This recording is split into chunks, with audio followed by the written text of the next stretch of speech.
میں نے گزارش کی تھی کہ قرآن میں یروشلم کا نام کہیں نہیں، لیکن آخر الزماں کی علامت قرآن شریف میں اس طرح بیان ہوتی ہے سورہ بنی اسرائیل کی 104ویں آیت میں کہ اور اس موسیٰ علیہ السلام کے بعد ہم نے بنی اسرائیل سے کہا کہ اس سرزمین میں سلامتی سے رہو، اس شرط کے ساتھ کہ تم راستی پہ قائم اور اللہ کے فرما بردار بن کے رہو گے۔ پھر جب آخرت کا زمانہ آئے گا تو ہم دنیا کی قوموں سے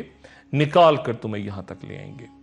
قرآن شریف کی اس آیت پہ ذرا غور فرمائیے گا کہ ہم تمہیں دنیا کی دیگر قوموں سے نکال کر وہاں لے آئیں گے، اور پھر ذرا موجودہ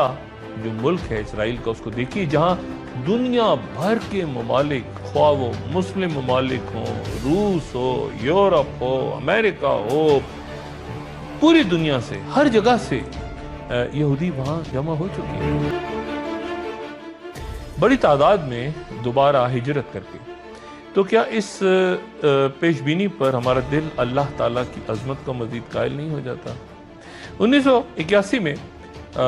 ہالی ووڈ کی معروف اداکار ہیریسن فورڈ نے مشہور ہدایت کار اسٹیفن اسپلبرگ کی کئی فلمیں تواتر کے ساتھ کی۔ انڈیانا جونز جو سیریز تھی، Indiana Jones and Raiders of the Lost Ark, پھر Indiana Jones and Temple of Doom وغیرہ، ان تمام فلموں کے تخلیق دیے جانے اور پھر تمام دنیا میں ان کی جو بھرپور پذیرائی ہوئی، یہ سپر ہٹ موویز، یہ اس بات کا ثبوت ہے کہ یہ موضوع صرف مسلمانوں کے لیے نہیں بلکہ ہم سے کہیں زیادہ یہودیوں اور عیسائیوں کے لیے بھی اہمیت رکھتا ہے۔ یہودی مسجد اقصی کی شہادت اور اس مقام پر ہیکل سلیمانی کی تعمیر کے لیے مکمل طور پہ اب تیار ہے، اور وہ اشارہ کر رہے ہیں ایک سرخ گائے کا، اس کی شکل میں اشارہ ہوگا جسے ذبح کر کے وہ جلائیں گے اور اس کی راکھ سے پھر اسرائیل کے عوام کو پاک کریں گے، ساری سرزمین پاک ہوگی۔ اور اس کے بعد پھر یہودیوں کا ایمان ہے کہ ہیکل سلیمانی میں کوئی بھی ناپاک شخص داخل نہیں ہو سکے گا۔ اسرائیلیات کے مطابق اس گائے کو پیدائش کے 3 سال کے بعد ہیکل کی تطہیر کے لیے لایا جائے گا۔ آثار قدیمہ کی تلاش کے نام پہ اس وقت مسجد اقصی اور قبۃ الصغریٰ دونوں کے نیچے وسیع تر سرنگیں کھودی جا چکی ہیں، اور یہ کام پچھلی کئی دہائیوں سے بہت منظم طور پہ جاری ہے، اور نتیجتاً دونوں مقدس عمارتیں اس وقت مکمل طور پہ کھوکھلی بنیادوں پہ کھڑی ہیں، یعنی ایک معمولی سا ارتعاش یا زلزلہ انہیں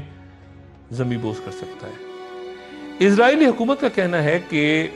سرنگیں کھودے جانے کا مقصد ہیکل سلیمانی کی باقیات کی تلاش ہے، یعنی مسجد اقصی کی شہادت بھی ہو سکتی ہے اس کے نتیجے۔ آج کی گفتگو کا اختتام رسول اللہ صلی اللہ علیہ وآلہ وسلم کی اس دعا پر انتہائی غور کی درخواست کے ساتھ کر رہا ہوں۔ صحیح بخاری کی حدیث ہے، حضرت عبداللہ ابن عمر رضی اللہ تعالیٰ عنہ سے روایت ہے کہ رسول اللہ صلی اللہ علیہ وآلہ وسلم نے فرمایا کہ یا اللہ